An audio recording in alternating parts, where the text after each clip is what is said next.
மாம்சத்திலிருந்து எடுத்து போட்டு சதையான இருதயத்தை அவர்களுக்கு அருளுவேன். அவர்கள் உள்ளத்துல என்ன அவை கொடுப்பாராம்? புதிய ஆவி சொல்லும்போது அது என்ன ஆவி? கர்த்தருடைய ஆவி.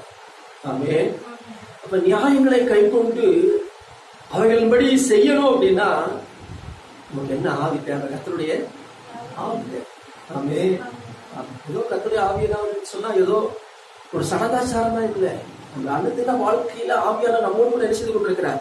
அப்படியே அவர் இடைப்பட்டு கொண்டே இருக்கிறார், பயணித்துக் கொண்டிருக்கிறார்.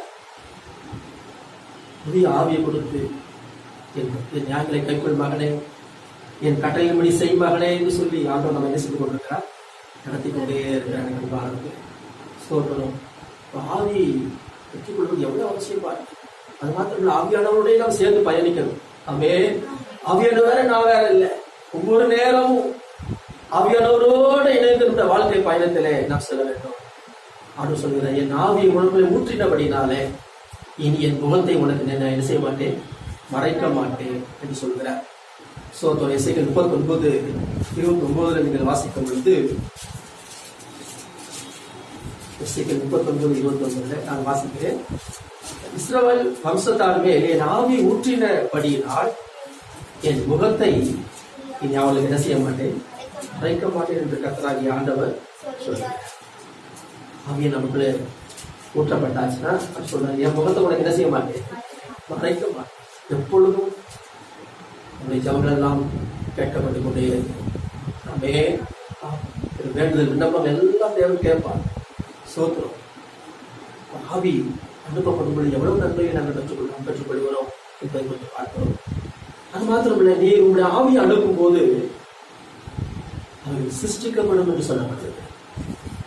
சங்கீதம் 104 முக்கியமான ஒரு வசனம், 30வது வசனம். 104 சங்கீதம் 30வது வசனம். நீர் உங்களுடைய ஆவியை அனுப்பும் போது அவைகள் சிருஷ்டிக்கப்படும். பூமியின் ரூபத்தையும் புதிதாக்கும். You send forth your spirit and they are created.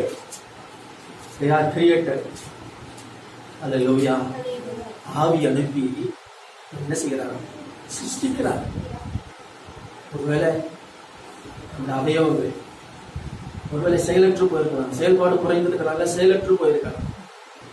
ஆனா ஆண்டவர் ஆவி அனுப்பும் பொழுது அந்த அவயங்கள் எல்லாம் என்ன மறுபடியும் அதை செயல்பட சிருஷ்டிக்கப்படும். ஆமென். எத்தனையோ சாட்சிகளை கேள்விப்படுவோம்.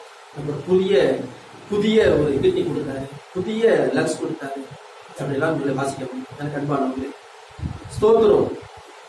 ஆவி அனுப்பும்